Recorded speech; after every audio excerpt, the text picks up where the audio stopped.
এখানে আমি কোয়েল পাখির কিছু ডিম নিয়েছি, আর এই কোয়েল পাখির ডিম দিয়ে আমি কি করব সেটাই আপনাদের সাথে একটু শেয়ার করব। ভিডিওটা না টেনে পুরাটাই দেখুন। হ্যালো ভিউয়ার্স, আসসালামু আলাইকুম। আশা করি সবাই আপনারা অনেক ভালো আছেন। চলে আসলাম নতুন এক রেসিপি নিয়ে আপনাদের জন্য।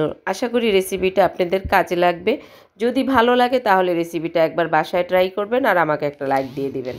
আমার মনে হয় বাংলাদেশে এই প্রথম আমি করেছি রেসিপিটা। যাই হোক, কথা না বাড়িয়ে চলে যাই মূল রেসিপিতে। প্রথমে একটা বাটি নিয়েছি, বাটিতে 1 চামচ দিয়েছি ইস্ট, 1 চামচ চিনি, স্বাদ মতন লবণ আর 2 চামচ গুঁড়া দুধ আমি পানি দিয়ে গুলে দিয়েছি।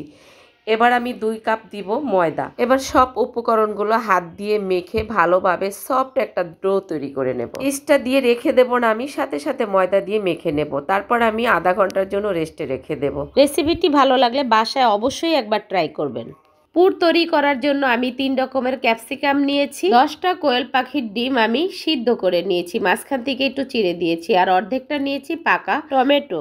আরও নিয়েছি কিউব করে কেটে একটা পেঁয়াজ কেটে নিয়েছি, 4টা কাঁচামরিচ কেটে নিয়েছি, ধনিয়া পাতা নিয়েছি, আদা কুচি নিয়েছি 1 চামচ হবে, আর রসুন কুচি নিয়েছি 1 চামচ।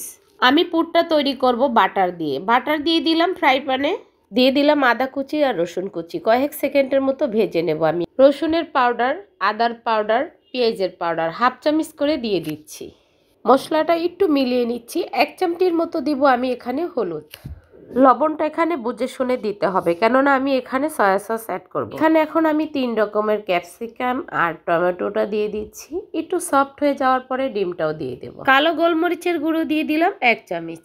এখন শীতের সিজন, বাজারে প্রচুর পরিমাণ বিভিন্ন ধরনের সবজি পাওয়া যাচ্ছে। আপনারা আপনাদের পছন্দ অনুযায়ী সবজি অ্যাড করতে পারেন। এখানে কাঁচামরিচ আর পেঁয়াজটা এখানে অ্যাড করে দিয়েছি। এবার পাখির ডিমগুলো দিয়েছি। 1 চামচ দিয়েছি সয়া সস, এটা লাইট সয়া সস। দিয়ে দিলাম ধনিয়া পাতা। সব কিছু মিলিয়ে নিচ্ছি। সব শেষে দিয়ে দিব এখানে চিনি ফ্লেক্স আর সাদা তিল। পুরটা আমার হয়ে গেছে, আমি একটা বাটিতে নামিয়ে নিচ্ছি। ফিরে আসলাম 30 মিনিট পরে। আমার ডোটা ভালোভাবে সেট হয়ে গেছে, দেখেন একবারে ফুলে ডাবল হয়ে গিয়েছে। ডোটা ঠিকঠাক মতো ইস্টের সাথে অ্যাক্টিভ হতে হবে। এবার ফ্রিতে আমি একটু মেখে নিয়েছি, ঘি মেখে হাত দিয়ে ভালোভাবে এবার আমি কয়েক মিনিটের মতো মেখে নেব। আমরা চিকেন বান খেয়েছি, বিফ বান খেয়েছি, এভাবে কোয়েল পাখির ডিম দিয়ে আমরা কি বান খেয়েছি। আমি কিউব করে কিছু চিজ কেটে নিয়েছি। চিজটা আমাদের বাসায় সবাই পছন্দ করে, তাই আমি দিচ্ছি, আপনারা চাইলে স্কিপ করতে পারেন। এবার আমি বানগুলো বানিয়ে নেব। প্রথমে চিজ দিয়েছি, তারপরে আমি পুরটা দিয়েছি। এবার আমি হাতের সাহায্যে মুখটা সিল করে বন্ধ করে দিচ্ছি। দেখেন কিভাবে চাপ দিয়ে তারপর আমি একটা গোল শেপ দিয়ে নেব। এভাবে আমি ডিম বানগুলো সব বানিয়ে নেব। তারপর আমি রেস্টে রেখে দেব 2-3 মিনিট, তারপর আমি ভাজবো। আপনাদের সুবিধার জন্য আমি আরও একটি করে দেখাচ্ছি। প্রথমেই আমি চিজটা দিয়ে দিচ্ছি।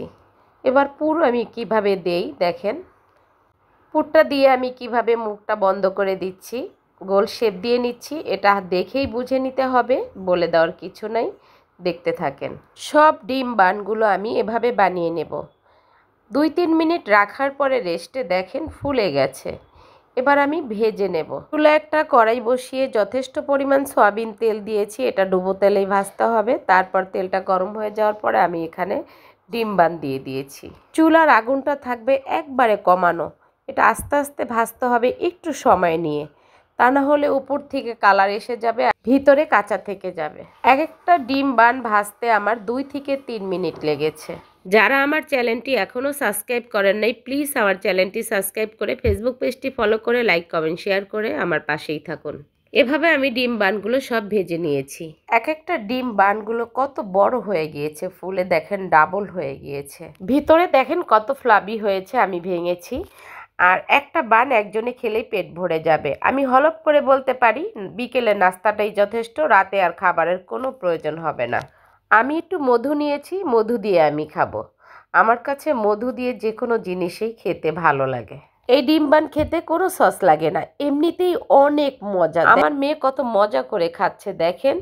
চিজ দিয়েছি তো খুব পছন্দ করে খাচ্ছে, আর চিজ ছাড়াও এমনিতেই অনেক মজা। রেসিপিটা আপনাদের ভালো লাগলে আপনারা বাসায় এভাবে একবার ট্রাই করতে পারেন, আশা করি ভালো লাগবে। ডিম বান একবার খেলে আর কোনোদিনও ভুলবেন না, এতটাই ফ্লাবি আর মজার। আজকে পর্যন্তই, সবাই ভালো থাকবেন। আসসালামু আলাইকুম।